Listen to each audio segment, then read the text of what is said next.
바른정당 그리고 국민의당 심상치 않다 싶었는데요. 유승민 의원이 만약에 우리가 통합을 하겠다면 박지원 의원부터 내보내라라고 통보한 것으로 전해지고 있습니다. 지금 박지원 의원이 오늘 아침부터 아니 그러려면은 대구부터 버려라라고 이야기했던 게 이게 분위기가 이래서 맞는군요. 결국 지금 이제 바른정당이 아마 통합의 전제 조건으로 햇볕 정책에 대한 포기를 이제 주장을 하는 것 같습니다. 네. 결국 이제 자신들의 지지층을 설득하기 위해서는 결국 이제 국민의당이 표방하고 있는 햇볕 정책을 이제 가져올 수 없다. 자, 그러려면은 결국 그 상징인 박지원 의원을 일단 출당을 시켜라. 즉 이제 어떤 면에서 보면 좀 이제 중도 통합 쪽으로 가려면 그 전제 조건이 돼야 된다는 요구들을 한 것으로 지금 알려지고 있는데, 뭐 박지원 지금 대표 같은 경우도 상당히 좀 지금 반발하고 있는 그런 상황이죠. 어차피 지금 보면 당내에서도 일단 호남 의원을 제외한 한 30여 명 정도가 일단 바른정당과의 통합을 찬성하고 있는 것으로 알려지고 있거든요.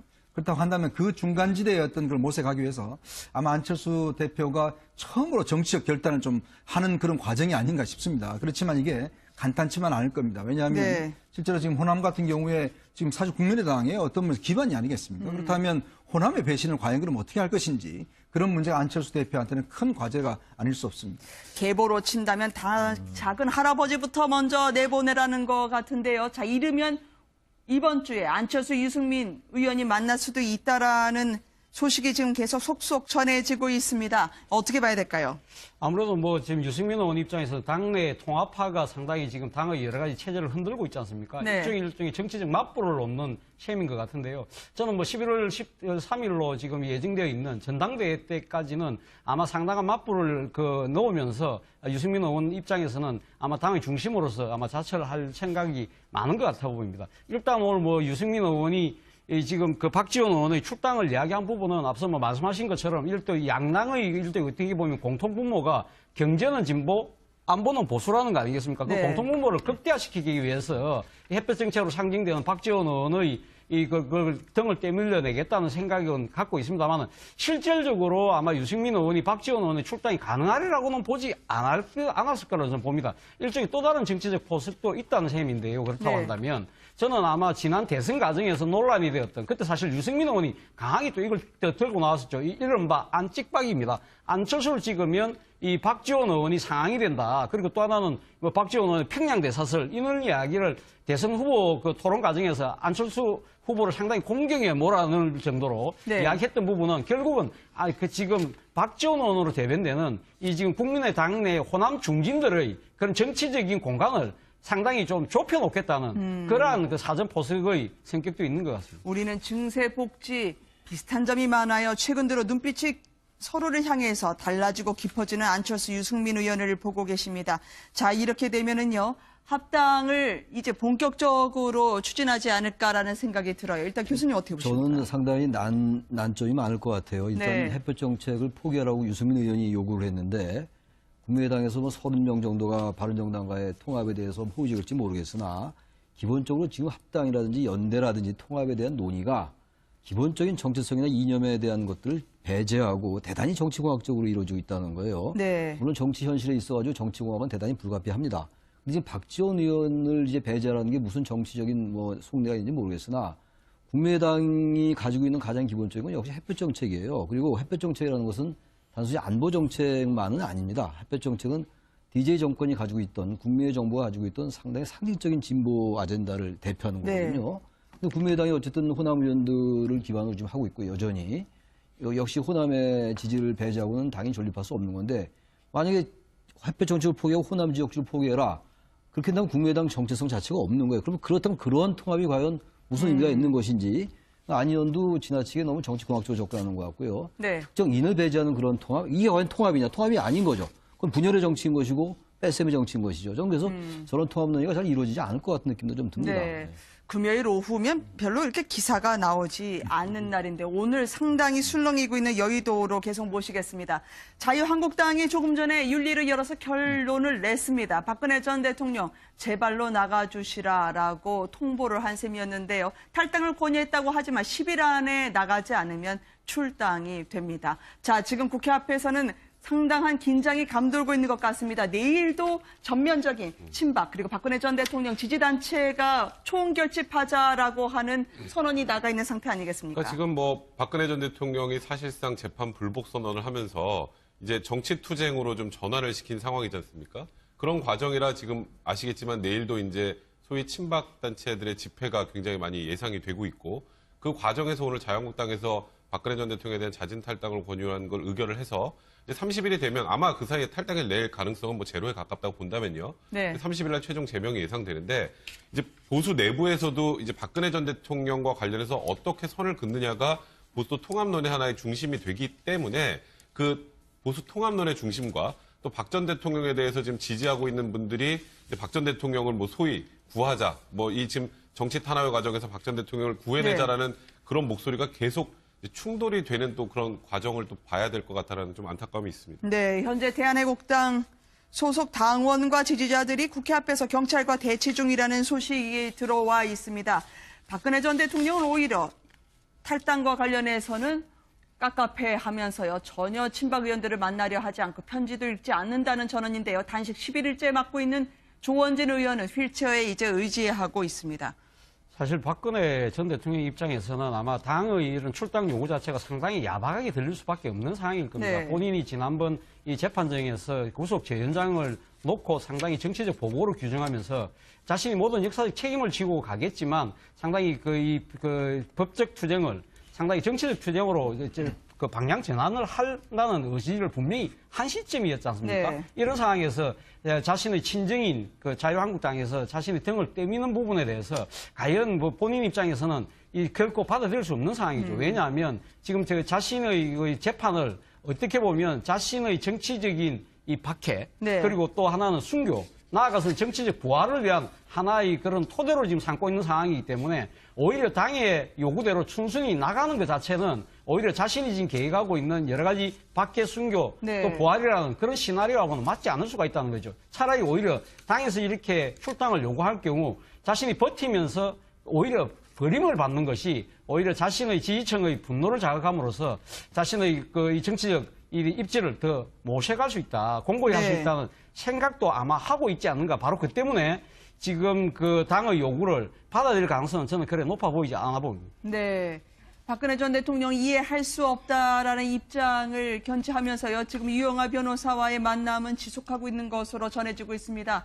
아니, 사임을 시켰는데 왜 계속 만나나요? 지금 이제 박근혜 전 대통령이 하고 있는 일이나 발언 이런 것들은요, 정말로 표현할 수 있는 언어가 부족한 것 같아요. 완전히 퇴행적이고 네. 수구적이라는 표현은 부족한 것 같습니다. 이게 지금 사법적 영역을 정치적 영역으로 끌고 들어와서 정치 투쟁, 앞서 뭐 최 교수가 설명해 주신 것처럼 정치 투쟁하면서 계속 자신을 이슈의 중심에 두고 있는 거 아니겠어요? 네. 그리고 어쨌든 지금 동정 여론은 뭐 가장 기본적인 것이고 정치 투쟁의 장으로 삼으면서 일종의 이념 논쟁으로 가지고 가고 그리고 희생자 코스프레 또는 정치 탄압을 받는다는 식의 어떤 이런 인식을 줌으로써 어떤 지지자들을 결집시키는 아주 눈에 보이는 정치공학적인 일들이거든요. 나중에 사면까지 염두에 두고 그리고 사법부를 사실 실질적으로 압박하는 이런 부분들인데 저는 지금 우리나라에서 벌어지는 저런 모습들이 과연 21세기의 대한민국이 맞는지 모르겠어요. 어떻게 저런 일들이 가능한지. 지금 헌법 절차에 따라서 그리고 여러 가지 혐의가 있고 지금 그 진행을 하고 있는 거잖아요. 사법적인 절차를. 그래서 완전히 지금 정치적으로 가면서 지금 이 자리에서 지금 저 얘기를 하고 있는 거 아니겠어요. 일정 부분 박근혜 전 대통령이나 박근혜 전 대통령 측근들의 생각은 어느 정도 성공하는 것 같아요. 어쨌든 그런 측면에서 유영하 변호사는 사임을 시켜놓고 또 유영하 변호사 만나서 이런 정치 전략을 논의하고 있다라고 볼 수밖에 없는 거겠죠. 네.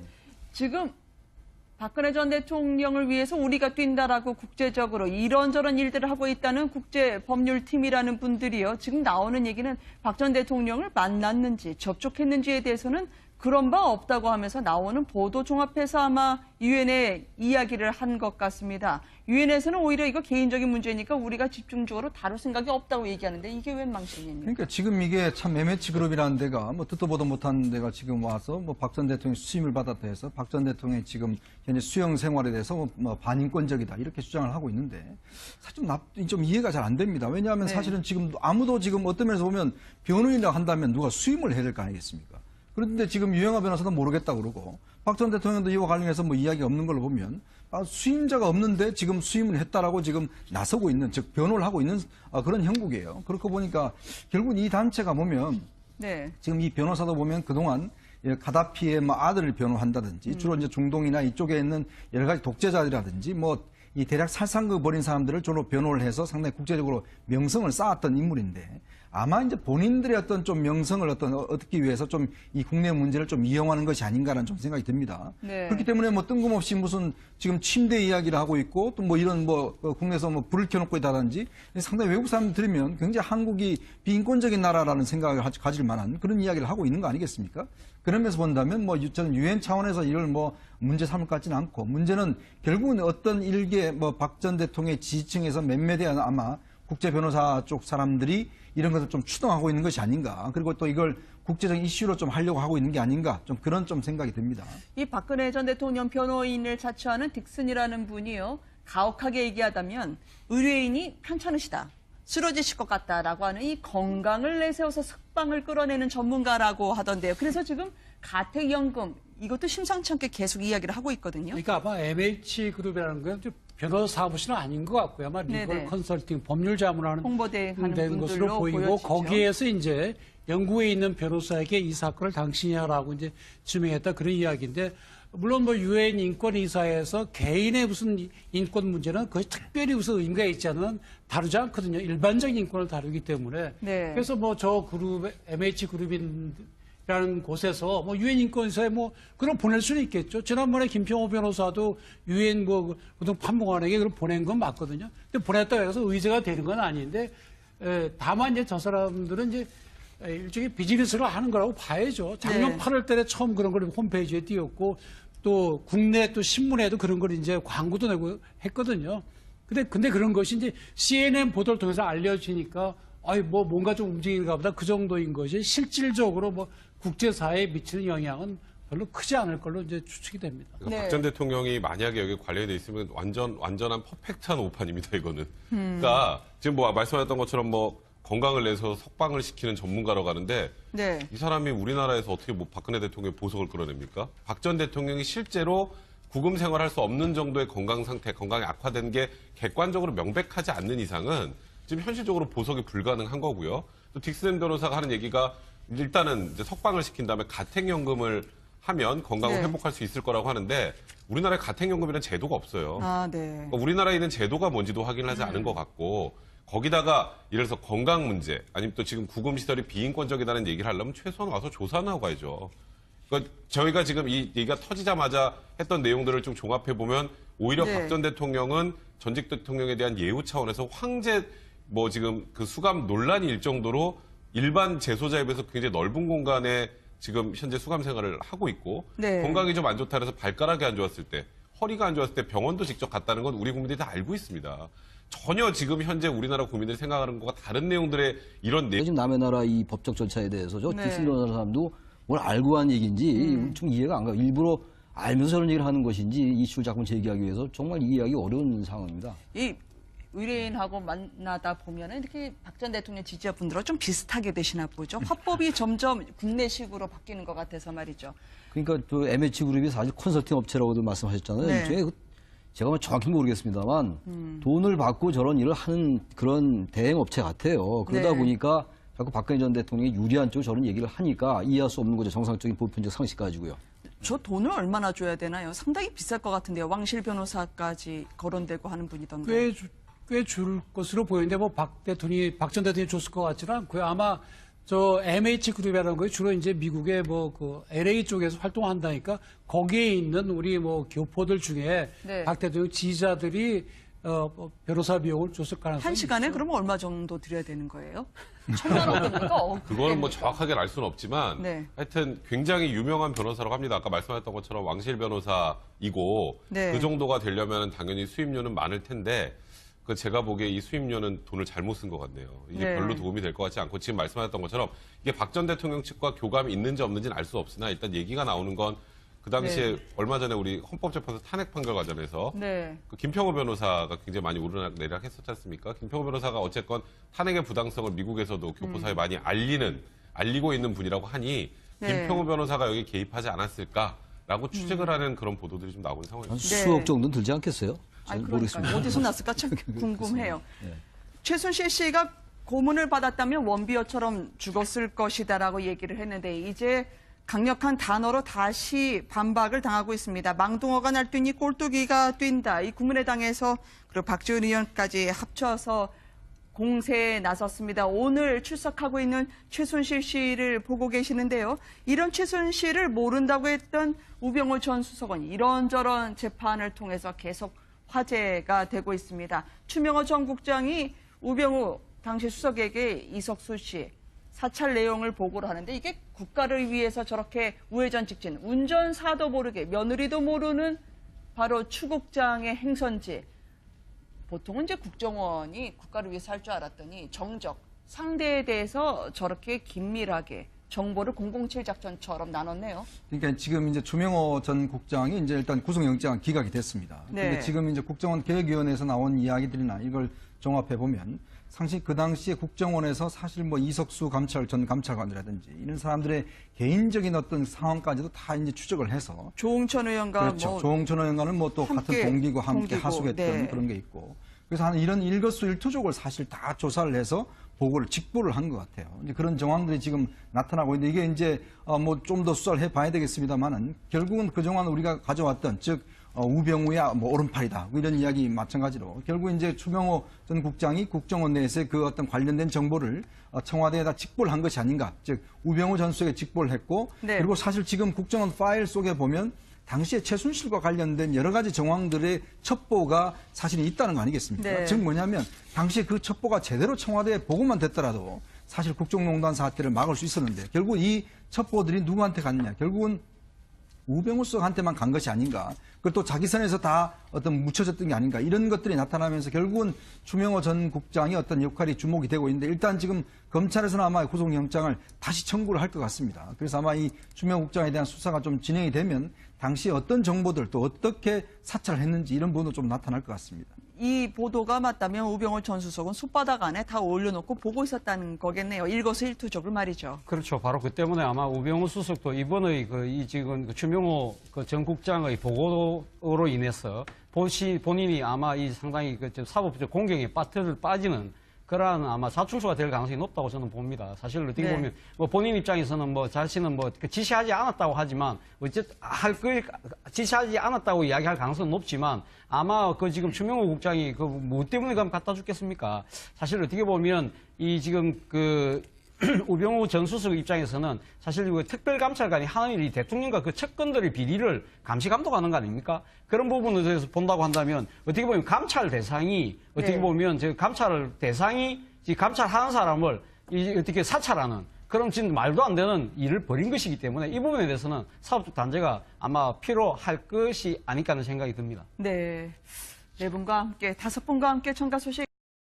입니다. 안철수를 찍으면 이 박지원 의원이 상황이 된다. 그리고 또 하나는 뭐 박지원 의원의 평양 대사설 이런 이야기를 대선 후보 그 토론 과정에서 안철수 후보를 상당히 공경에 몰아넣을 정도로 네. 이야기했던 부분은 결국은 그 지금 박지원 의원으로 대변되는 이 지금 국민의 당내 호남 중진들의 그런 정치적인 공간을 상당히 좀 좁혀놓겠다는 그러한 그 사전 포석의 성격도 있는 것 같습니다. 우리는 증세, 복지 비슷한 점이 많아요. 최근 들어 눈빛이 서로를 향해서 달라지고 깊어지는 안철수, 유승민 의원을 보고 계십니다.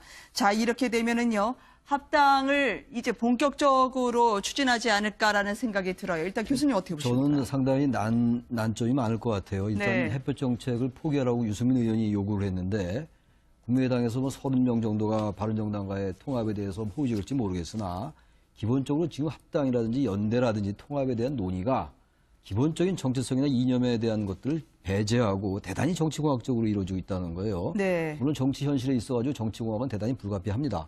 근데 지금 박지원 의원을 이제 배제하라는 게 무슨 정치적인 뭐 속내가 있는지 모르겠으나 국민의당이 가지고 있는 가장 기본적인 건 역시 햇볕 정책이에요. 그리고 햇볕 정책이라는 것은 이제 정치 투쟁으로 좀 전환을 시킨 상황이지 않습니까? 그런 과정이라 지금 아시겠지만 내일도 이제 소위 친박 단체들의 집회가 굉장히 많이 예상이 되고 있고 그 과정에서 오늘 자유한국당에서 박근혜 전 대통령에 대한 자진 탈당을 권유한 걸 의결을 해서 이제 30일이 되면 아마 그 사이에 탈당을 낼 가능성은 뭐 제로에 가깝다고 본다면요. 네. 30일 날 최종 제명이 예상되는데 이제 보수 내부에서도 이제 박근혜 전 대통령과 관련해서 어떻게 선을 긋느냐가 보수 통합론의 하나의 중심이 되기 때문에 그 보수 통합론의 중심과 또 박 전 대통령에 대해서 지금 지지하고 있는 분들이 박 전 대통령을 뭐 소위 구하자, 뭐 이 지금 정치 탄압의 과정에서 박 전 대통령을 구해내자라는 그런 목소리가 계속 충돌이 되는 또 그런 과정을 또 봐야 될 것 같다는 좀 안타까움이 있습니다. 네, 현재 대한애국당 소속 당원과 지지자들이 국회 앞에서 경찰과 대치 중이라는 소식이 들어와 있습니다. 박근혜 전 대통령은 오히려 탈당과 관련해서는 깝깝해하면서요. 전혀 친박 의원들을 만나려 하지 않고 편지도 읽지 않는다는 전언인데요. 단식 11일째 맡고 있는 조원진 의원은 휠체어에 이제 의지하고 있습니다. 사실 박근혜 전 대통령 입장에서는 아마 당의 이런 출당 요구 자체가 상당히 야박하게 들릴 수밖에 없는 상황일 겁니다. 네. 안철수 대표한테는 큰 과제가 아닐 수 없습니다.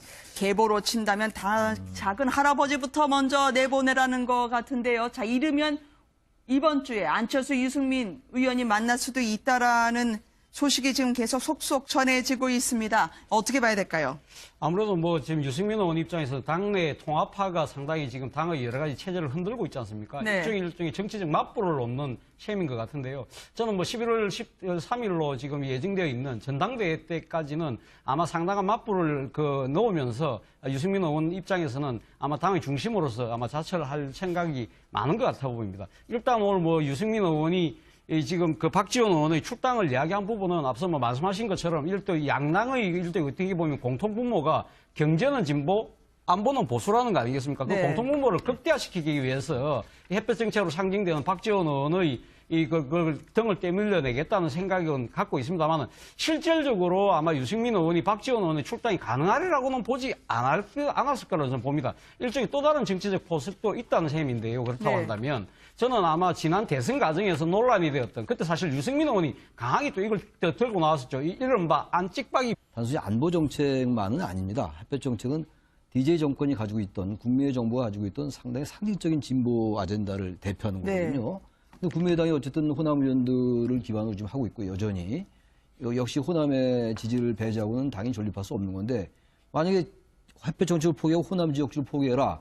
그렇게 된다면 국민의당 정체성 자체가 없는 거예요. 그럼 그렇다면 그러한 통합이 과연 무슨 의미가 있는 것인지 안 의원도 지나치게 너무 정치공학적으로 접근하는 것 같고요. 네. 특정 인을 배제하는 그런 통합, 이게 과연 통합이냐? 통합이 아닌 거죠. 그건 분열의 정치인 것이고 뺄셈의 정치인 것이죠. 저는 그래서 저런 통합 논의가 잘 이루어지지 않을 것 같은 느낌도 좀 듭니다. 네. 금요일 오후면 별로 이렇게 기사가 나오지 않는 날인데 오늘 상당히 술렁이고 있는 여의도로 계속 모시겠습니다. 자유한국당이 조금 전에 윤리를 열어서 결론을 냈습니다. 박근혜 전 대통령 제발로 나가주시라라고 통보를 한 셈이었는데요. 탈당을 권유했다고 하지만 10일 안에 나가지 않으면 출당이 됩니다. 자, 지금 국회 앞에서는 상당한 긴장이 감돌고 있는 것 같습니다. 내일도 전면적인 친박 그리고 박근혜 전 대통령 지지단체가 총결집하자라고 하는 선언이 나가 있는 상태 아니겠습니까? 그러니까 지금 뭐 박근혜 전 대통령이 사실상 재판 불복 선언을 하면서 바른정당 그리고 국민의당 심상치 않다 싶었는데요. 유승민 의원이 만약에 우리가 통합을 하겠다면 박지원 의원부터 내보내라라고 통보한 것으로 전해지고 있습니다. 지금 박지원 의원이 오늘 아침부터 아니 그러려면은 대구부터 버려라라고 이야기했던 게 이게 분위기가 이래서 맞는군요. 결국 지금 이제 바른정당이 아마 통합의 전제 조건으로 햇볕 네. 정책에 대한 포기를 이제 주장을 하는 것 같습니다. 네. 결국 이제 자신들의 지지층을 설득하기 위해서는 결국 이제 국민의당이 표방하고 있는